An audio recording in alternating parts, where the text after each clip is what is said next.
नमस्कार दोस्तों, Indian travel online में आपका एक बार फिर से स्वागत है। दोस्तों, भाद्रपद के कृष्ण पक्ष की अष्टमी तिथि को भगवान श्री कृष्ण जी का जन्म हुआ था। आधी रात को रोहिणी नक्षत्र में मथुरा के कारागार में देवकी के गर्भ से भगवान श्री कृष्ण जी का जन्म हुआ था।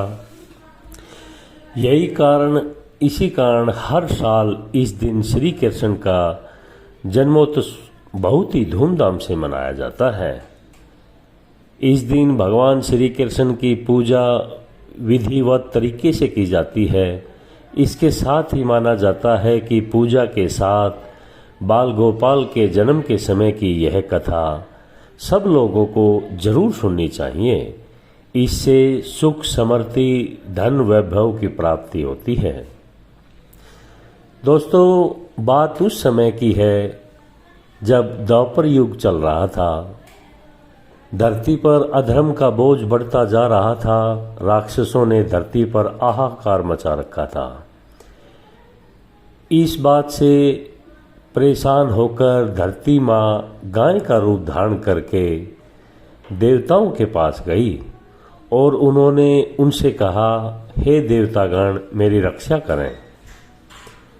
राक्षसों का आतंक मुझ पर इतना बढ़ता जा रहा है कि मैं परेशान हो गई हूँ। इसे खत्म करें। धरती माँ की इस बात का देवताओं के पास कोई समाधान नहीं था। इस पर उन्होंने ब्रह्मा जी के पास जाने का निर्णय लिया और सब इकट्ठे होकर ब्रह्मा जी के पास गए। दोस्तों, वहाँ पहुंचकर उन्होंने ब्रह्मा जी से विनती की, हे प्रभु, मेरे ऊपर से राक्षसों का यह भार कम कर दो। मैं इससे बहुत ज़्यादा परेशान हो गई हूँ। ब्रह्मा जी ने उनकी तरफ देखा और कहा, इसका कोई इलाज नहीं है। इसका इलाज सिर्फ भगवान विष्णु कर सकते हैं। देवी, आप उन्हीं के पास जाइए और उनसे विनती करिए। ब्रह्मा जी ने कहा मानकर उसके साथ धरती माँ और सभी देवतागण भगवान विष्णु के पास गए, जिनका निवास स्थान क्षीर सागर है। उस समय वह शेषनाग पर लेटे हुए थे और आराम कर रहे थे। वहाँ पहुंचकर सभी ने उन्हें प्रणाम किया और अपनी पूरी कहानी सुनाई। धरती माता ने कहा, देवतागण, मैं बहुत परेशान हूँ इन राक्षसों से, आप मेरी मदद कीजिए। पूरी कहानी सुनकर भगवान विष्णु ने कहा, हे देवी, आप परेशान न हो। मैं मनुष्य के रूप में धरती पर अवतार लूँगा और पाप को खत्म करूँगा, ये मेरा वादा है। उनकी यह बात सुनकर धरती माता खुश हो गई और वहाँ से चली गई। दोस्तों, मथुरा में राजा उग्रसेन राज किया करते थे। ये दयालु राजा थे, लेकिन उसका बेटा कंस बहुत ही अत्याचारी, घमंडी और लालची था। उसे राजगद्दी का बड़ा ही मोह था। एक दिन उसने अपने बल से राजा उग्रसेन को सिंहासन से उतार दिया और राजद्रोह करके खुद राजा बन गया। दोस्तों, कंस अपनी बहन देवकी से बहुत प्यार करता था, ये भी सच्चाई है। एक दिन देवकी की शादी राजा सूरसेन के पुत्र वासुदेव के साथ पक्की कर दी और उसके बाद उनकी शादी हुई। शादी के बाद जब कंस देवकी को विदा करने लगा, तभी आकाशवाणी हुई। आकाशवाणी से आवाज आई, देवकी की 8वीं संतान कंस तुम्हारा वध करेगी। इतना सुनते ही कंस के पैरों तले से जमीन खिसक गई और बहुत परेशान हो गया। तभी उसने सैनिकों को आदेश दिया और वासुदेव और देवकी को जेल में डाल दिया। इसके बाद सोचने लगा कि देवकी की 8वीं संतान कौन से नंबर का पुत्र मेरा वध करेगा, इस असमंजस के कारण उसने देवकी की सभी संतानों को मार डाला। एक एक करके उसने देवकी की 6 संतानों को पत्थर पर पटक कर मार दिया, जो कि लड़कियां थीं।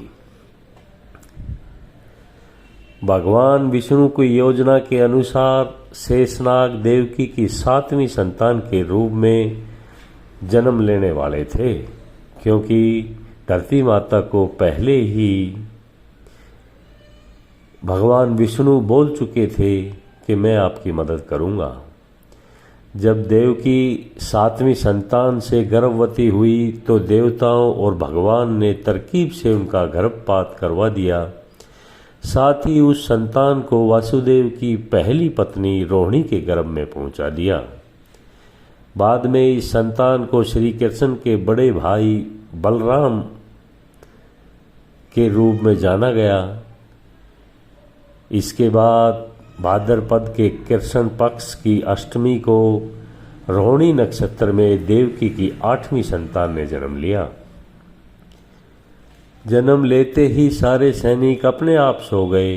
देवकी और वासुदेव की हथकड़ियां खुल गई और जेल के सब दरवाजे खुल गए। रास्ता एकदम से साफ हो गया।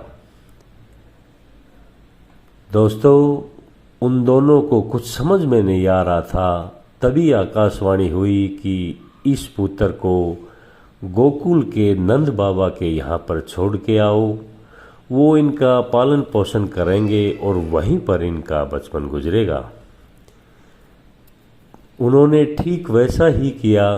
उन्होंने टोकरी में श्री कृष्ण को लेटाया और यमुना नदी को पार करते हुए गोकुल में पहुंच गए और नंद बाबा के यहाँ पर बच्चे को छोड़ आए। वहाँ पालने में सोई बेटी को अपने साथ जेल में ले आए। वासुदेव के वापस आने के बाद सब कुछ पहले जैसा हो गया था। दरवाजे बंद हो गए थे, ताला लग गए थे और सैनिक बड़े आराम से खड़े हुए थे। हथकड़ियाँ और जेल के दरवाजे वापस लग गए और सभी पहरेदारों को होश आ गया।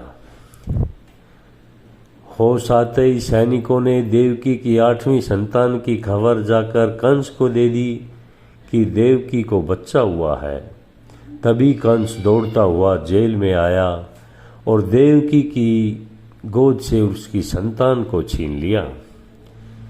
उसके बाद जैसे ही कंस ने उसे मारने के लिए हाथ उठाया, वह उसके हाथ से छूट गई और हवा में उड़ गई और आकाश में पहुंचकर बोली, दुष्ट कंस, मैं योग माया हूँ।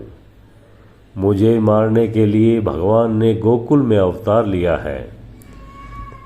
अब तेरा अंत निश्चित है। तुझे श्री कृष्ण ही खत्म करेंगे।